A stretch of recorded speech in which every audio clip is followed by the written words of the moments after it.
Hello and welcome to the Lone Star Collective podcast, the official podcast of the Texas Cannabis Collective.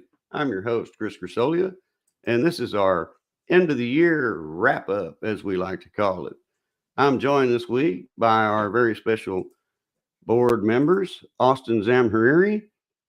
I want to bring them in right now, and Lauren Simpson, another board member who's been with us since the very beginning.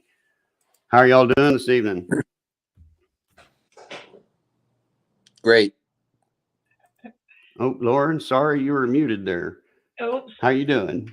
Doing good. Doing good. Doing good. Looking forward to this weekend and the holiday. Spending time with friends Absolutely. and family.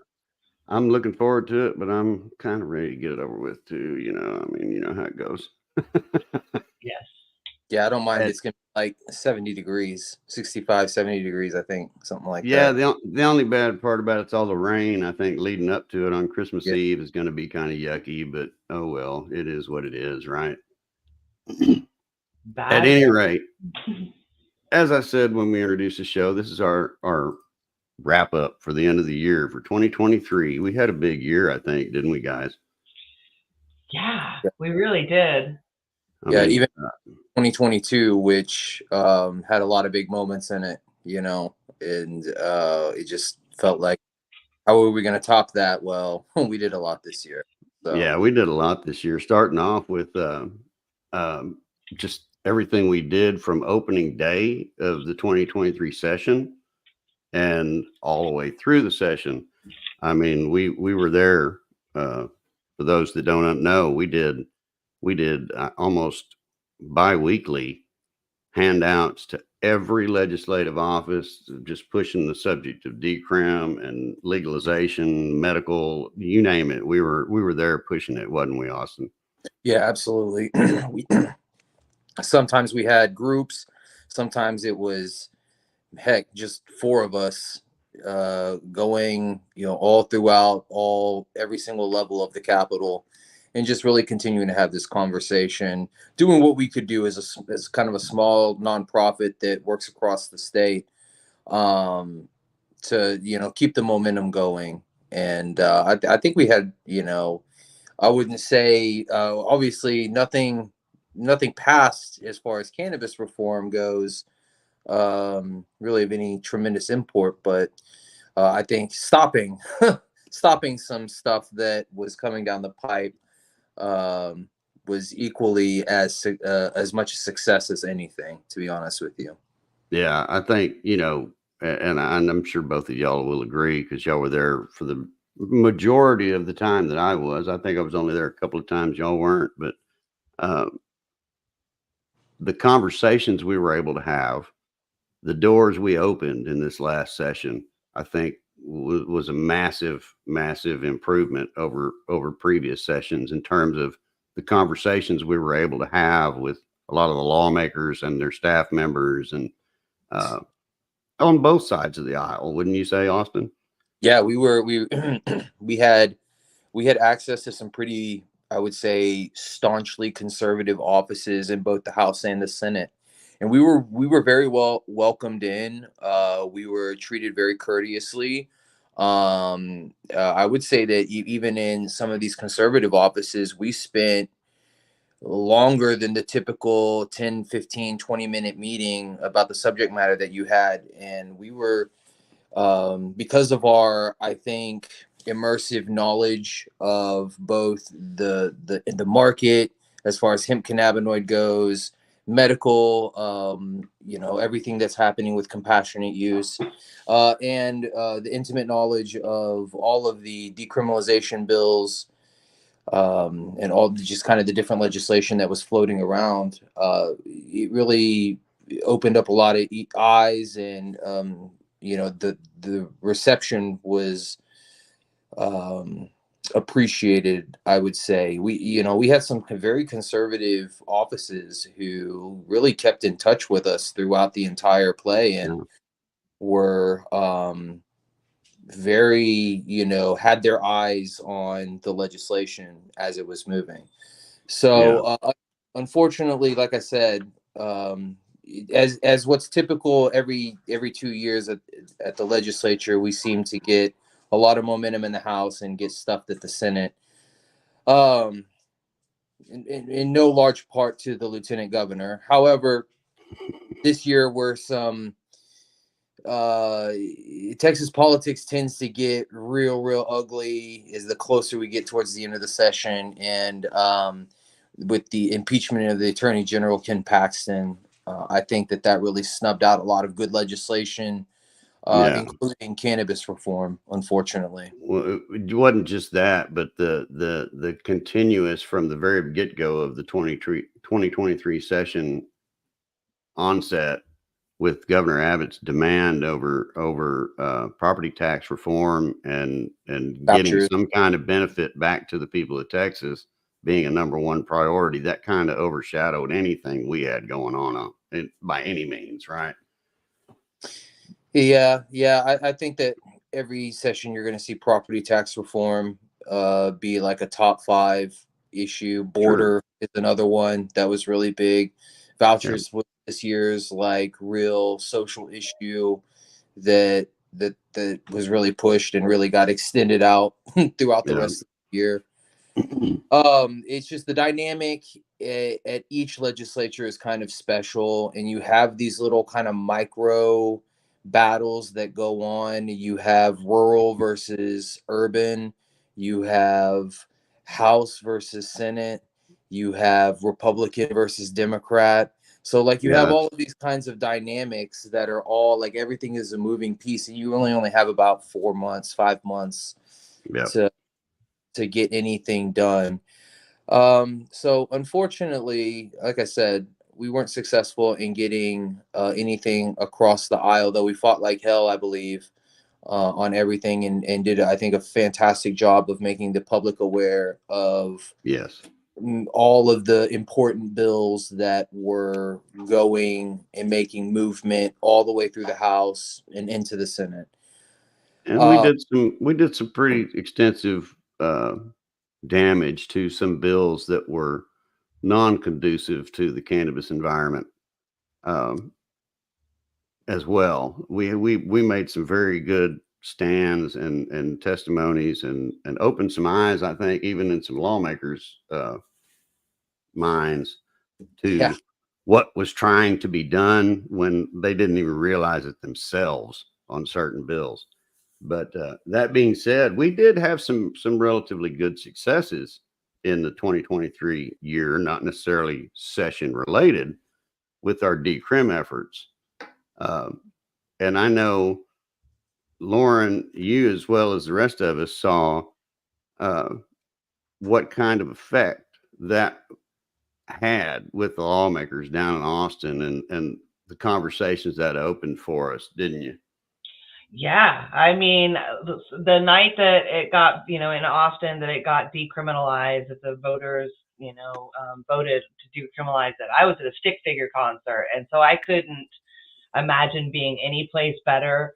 To me, I don't know, I could automatically feel like I'm free, right? Like the cart that I have in my pocket, or the little joint I have rolled, is no longer gonna cost me anything. Like there's bigger problems to face in Austin and in Texas than there are marijuana, and so it really got me excited to work with Mano Amiga down in San Marcos and Ground Game Texas, decriminalize Denton. Even though I did that from afar, I absolutely was supporting and spreading the word. Anybody that knows me knows that you're not going to have a conversation with me without me mentioning some type of cannabis reform or, just it's ridiculous. I am that friend. I am absolutely that friend. But so just kind of speaking next year, I can't wait to work with Ground Game Texas some more, and we're going to just keep going. We're going to keep going in Texas, and we're going to keep tackling. If they're not going to let us do it at the state level, we're going to come for you at the city level. Yeah, we're going to get into about our efforts here in a little bit on what we got coming up in 2024.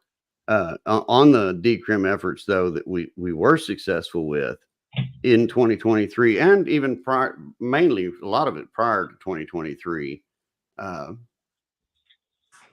when we talked about those 5 cities across Texas, when we talked with lawmakers in Austin, and I know Austin, you can testify to this for sure, that opened eyes when we mentioned the fact that there were 5 major cities across the state of Texas that the voters unanimously said, hey, enough. It was Overwhelmingly. close. Do what, Austin? You kind of cut. They weren't unanimous, but they were pretty close. I mean, Yeah, I mean, it was overwhelmingly, the votes were majorities, deeply bipartisan, and yeah, a huge majority. Some, I think, I believe San Marcos was over 80%. Yeah. Most of them were in the like 70s, high 60s. You don't get those numbers without people from both sides voting yes on an issue. Yeah. It really, I think, I'm interested, I think, in the future, approaching lawmakers with a joint resolution that allows the vote to go to the people. Because we are proving that, yes, decriminalization is very, very popular. Is very, very popular.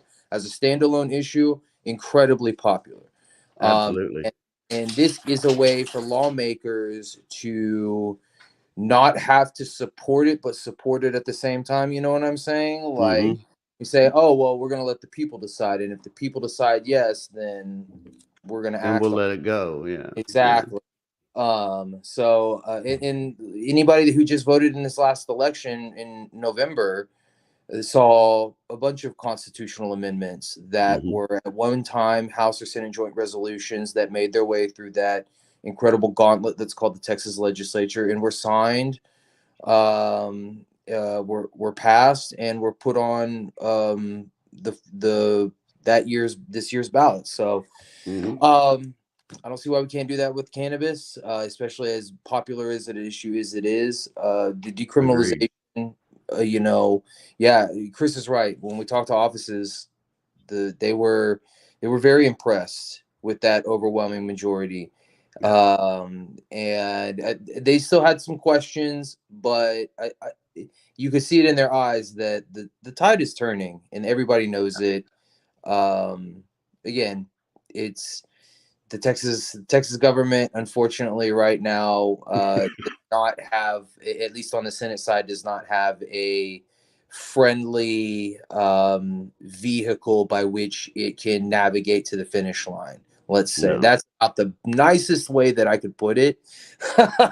Yeah, absolutely. The most politically correct way that I could put it, perhaps. But in the House, we had a full retail legalization bill, HB 3652, that was authored by Representative Joe Moody out of El Paso, and it was the first retail cannabis bill ever heard in a House committee, and it allowed up to, what was it, 12 plants, something ridiculous, 12 plants of home grow, right? And so, and a very low excise tax. There was a report that was attached to it that was put together by the Legislative Budget Board, a little 4-pager that talked about 5-year projections of what this bill, if it was passed, what it would look like having a legal retail market with 12 plants of home grow and a very small tax. I think it was 10%. And by year 5, we're generating hundreds of millions of dollars for the state. And so the cat's already hundreds of millions. We have a document to kind of move forward with when it comes to talking about legal retail markets. And so, I think that combined with any kind of federal movement that we get coming in the following year, you'll see a lot of movement kind of, I think, accelerating. Now, I could be wrong. Those who are in power could go full totalitarian and like not allow any kind of federal movement to be reciprocated in Texas, or mirrored in Texas, probably the better term. However, stranger things have happened. I will tell you that you've got not just us, you've got the right people, not just us, our organization, but other organizations and other vested interests and lobbyists who are very dedicated to continuing the battle. Yeah. Are we all going to align on some of our agendas? Probably not. However, when it gets to the nitty gritty and we only have like one or two pieces of legislation that may make it, you kind of start to see allies emerge, where Yeah. there There's some were. coalescence, some coagulation that happens there between teams. Yeah. Absolutely. Well, and that's what I even like just about our team is there's never been a thing of you're not going to testify, or if you do, this is what you're going to say. Like even within this, the Texas Cannabis Collective, we are still our own individual people that have our own kind of ideas of how we're going to support whatever we're going to support. But like Right. you're saying, when it comes down to it, we're going to speak out or speak against. Yeah. Some bills collectively, but Yeah. I Yes. really appreciate that. That being said, I want to talk a little bit before we go into a sponsor break about some of the events that we were involved with in this past year. Austin, if you want to take the lead on that and just kind of, I mean, the big one, of course, the Roundup, and then of course we've had a couple of different cancer benefits this year. And then of course the march that we do with DFW Normal and everything. So if you want to kind of just Named them all, dive, man. well, but you can give us a little more insight into everything and kind of let the people that haven't experienced all those things yet, let them know what they're missing out on, brother, because nobody can tell it better than you can. So the primary function of this nonprofit, when we were going into the process of what are we going to do? You know what I'm saying? What is our purpose here for being, an active incorporated organization that is, what are we going to do? And it's really going to be, it really is just a continuation of what we always done, which is, usually breaking news and insight into what's going on in the community, knowledge, and news coverage, and then also advocacy, which we've already kind of discussed at length, our work in the legislature, and then also events, which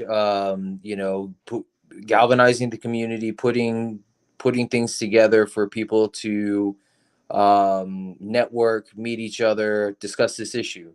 And in this year, absolutely, we did a lot of several micro events, like a post lobby day, social. We did the two cancer charity benefits, the one with Mary J and the one with the Flamingo Cantina. And I'm just from that standpoint, we were able to raise, I think the number is somewhere in the $7,000 range for 3 different cancer patients. One of which we actually literally paid off all their bills. And so it's really an honor to do that kind of work. You know what I'm saying? That's the whole purpose of what we're trying to do, is help people in our community and advance this cause and give them kind of a home, and really feel like they've got some strong leadership in the community who's doing some really difficult, thankless work. Because not only doing the work, but we're there to support those that support us. Yeah. Yeah, absolutely. Ultimately. Yeah. Well, and that's why you got best of the Dallas Observer, best of influencer. Yes, Austin. Yeah. So I was I was given the honor of being considered best of Dallas. I don't have the images with me; they're around here somewhere, I believe. But I was on the cover of the Dallas Observer. Had a whole article about the collective. I got to go to the CW studios, and we had a huge best of Dallas party, and Cannabis Reform really got like a lot of love, and it was really cool to be a part of that. Now I will say this, and not, hey, listen, I'm gonna throw on top of that. We also won 3 Hemp Awards. All Yeah. right. And I was an MC of a huge party on opening day of South by Southwest at 44 floors up in the middle of downtown Austin. So we were able to do some really cool things. And I continue to say we because it's not just me. It's my entire team around me in the vision that I had for cannabis and cannabis reform and cannabis industry and all of that. So we won 3 Hemp Awards, best nonprofit, best podcast. You're listening to it right now. Thank you to all our Spotify fans who made us their number 1 podcast, all of like 12 or 13 of you, I think it was. But I got to be clear. We're not here to win awards. No. We're not here to get accolades. We're not here to get famous. We're not here to get in the news or be best of Dallas or best of anything. Yeah. What we want to do is end the arrests, open up, hopefully move make the transition from 100 years of marijuana prohibition into a flourishing, regulated, lightly well-regulated market, if I can put it that way. That everybody has a different idea of what regulated, sure, lightly regulated means, but that. I was going to say, that being said, let's take a quick sponsor break, and because you're kind of segueing into what we need to come back with after the sponsor break, which is what kind of our plans are for the future, 2024 and beyond. So we're going to do that right after this sponsor break, folks. Howdy, Colt Power here. These days, many people are choosing to add CBD to their wellness routine. Why? Some like CBD for how it may help them with their focus. Others enjoy the way the plant compound may assist them with their sore muscles and relaxation. For me, CBD has been a game changer in keeping my old sports injuries managed so I can work out and be present for my family. If you've ever been curious about CBD, I invite you to check out our Texas-grown, Texas-made products at powerbiofarms.com. That's power, BIOPHARMS.com. Thrive Apothecary offers an experience truly unique from anything else in Texas. A full-service cannabis solution that is doctor-owned and offers customers every level of cannabis legally available in Texas. From traditional CBD products to emerging hemp-derived THC edibles, smokables, and now medical cannabis. As a licensed medical cannabis provider, prospective patients from anywhere in Texas can book a sponsored online eligibility consultation to determine if they qualify for a medical marijuana prescription from the comfort of their own home. Plus, for Texas veterans, the first prescription appointment is donated by Thrive. Visit thrivetx.com for more information. Welcome back to the Lone Star Collective podcast, the official podcast of the Texas Cannabis Collective, distributed on Spotify, Apple, Google Podcasts, and many more, to give Texans information regarding policy, industry, and culture. And now, back to this week's show.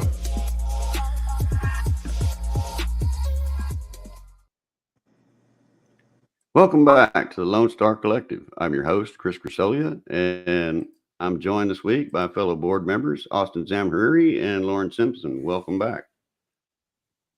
Thanks. Always a pleasure to be hanging out with you guys. Absolutely. Nothing like the A-team, as I like to call it. We were starting to talk about, before we went into the sponsor break, about, what our plans are and what our goals are and things like that. And I think our main goals right now for 2024, because there's no legislative session going on, correct, is that we're going to continue on the decrim path, right, Austin? Absolutely. We're right now committed to 2 different campaigns. One that is set to kickstart in Dallas to decriminalize the city of Dallas in connection with Ground Game Texas, who we have a long working relationship with, directly and indirectly at the legislature. We kind of run into Ground Game all the time. We have a very great relationship with Julie Oliver and her team. And so I know that that's going to be going down. So that's big news. But not just that, but I think that we are going to be committed to doing some work in Lockhart, Texas as well, which if Oh, anybody that's one I hadn't heard of. yeah, if you know the town of Lockhart, Texas, famous for its barbecue, um, we're gonna give people hopefully a reason to go eat more barbecue out there. You know what I'm saying? There you go. Eat some Uh, barbecue, sign the petition. exactly. So I'm excited to get involved in those campaigns. The events are you can already lock them down if you got a calendar, or if you're following along, you got to type in your phone or put it on pen and paper, whatever.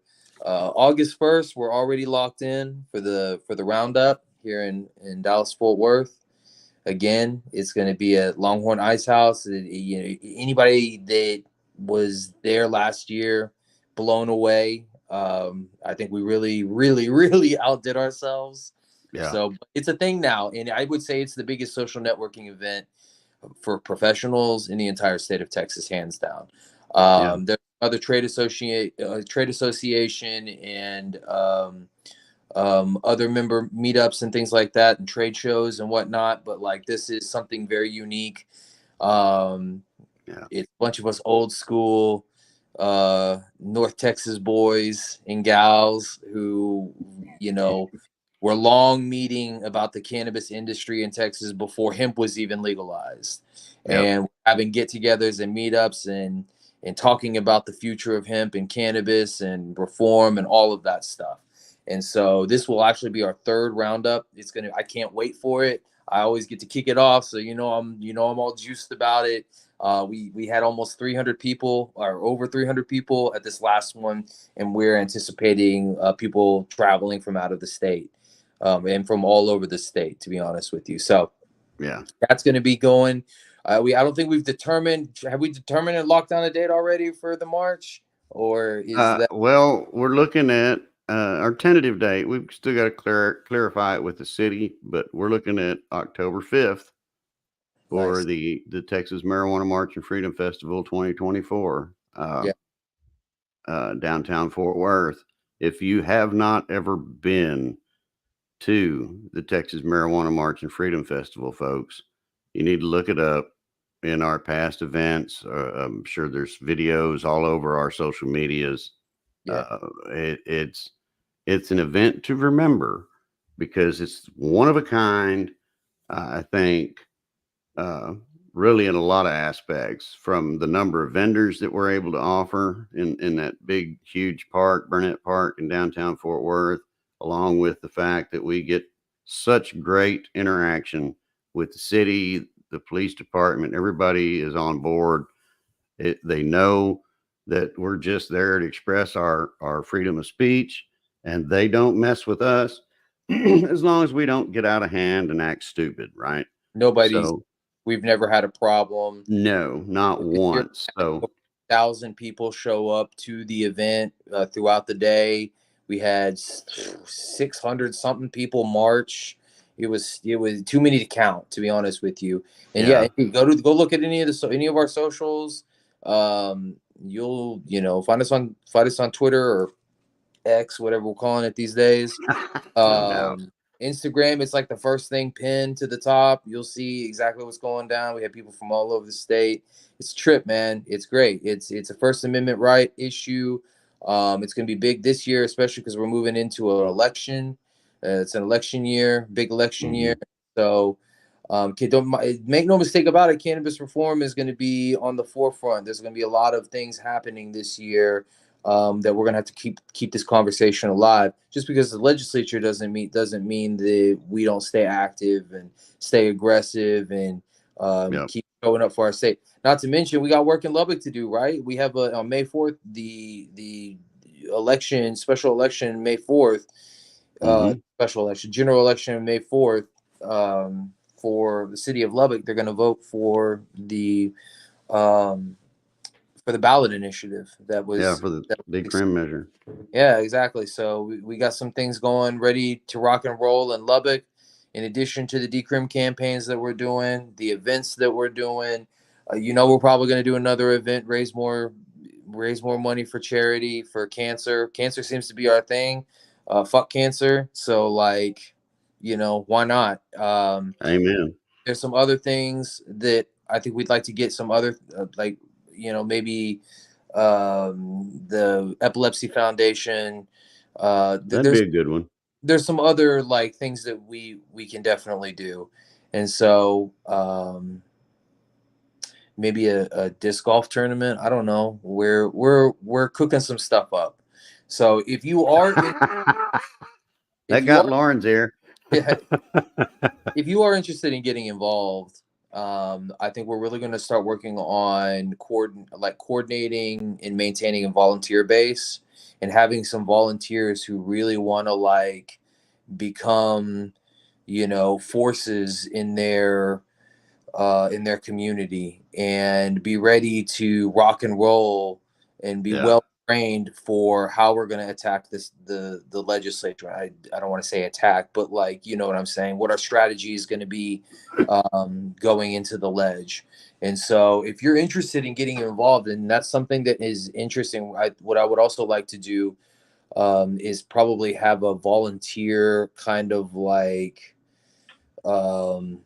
training of some kind coming up maybe in the summer, something that we plan, and then have like one or two of those kind of around the state and get people jazzed and ready to rock and roll.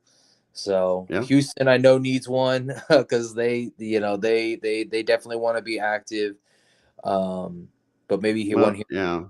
Well, that was the other thing I was going to say is we've talked extensively over the last couple of months about getting more active in more places throughout the state. So if you haven't seen us in your city or heard about us doing something in your locale, just pay attention because we might be next year. Yeah, I think so. I mean, or you'll at least you'll see one of our team or our organization associated with an event. That's for sure. Yeah. What were you going to say, Lauren?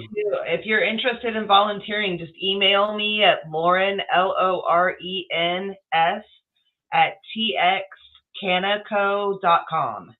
And I think I'm going to be kind of building that team out with obviously the help from the rest of the collective. But again, my email is Lauren S at txcanaco.com. Email me. Let me get you in the loop. Let's work this out together. I'm so excited to get more people involved. I think that was not to go back, but I think that was the most disappointing thing for me. I think that ought to be one of our number one goals in 2024 is to increase the involvement of the public. Yes. I'd like, and I think a volunteer base, maybe a membership drive of some kind. I think we're working on a line. We got so much coming up in 2024. I almost forgot about we want to mention just while we're here, even though it's going to be actually in 2025.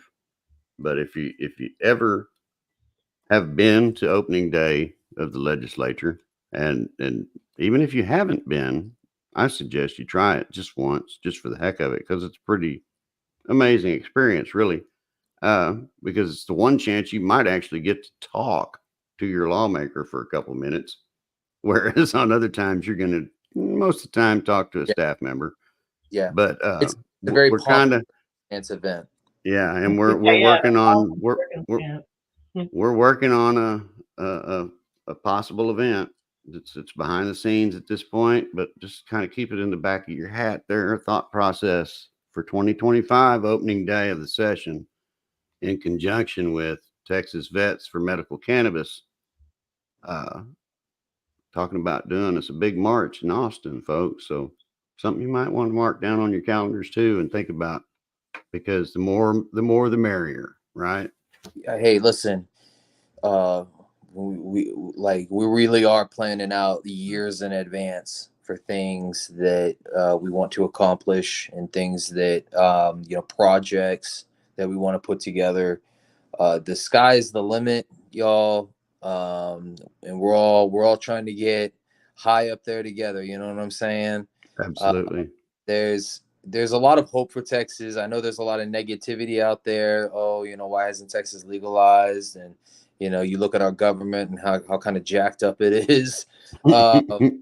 To say, again, I'm just trying to be nice. That's the truth, but it's hard to get something like cannabis reform done in the way that this state operates its government. So we're just gonna keep firing away, keep doing things, keep doing events, keep networking. You're gonna hear our names. You're gonna see people like us.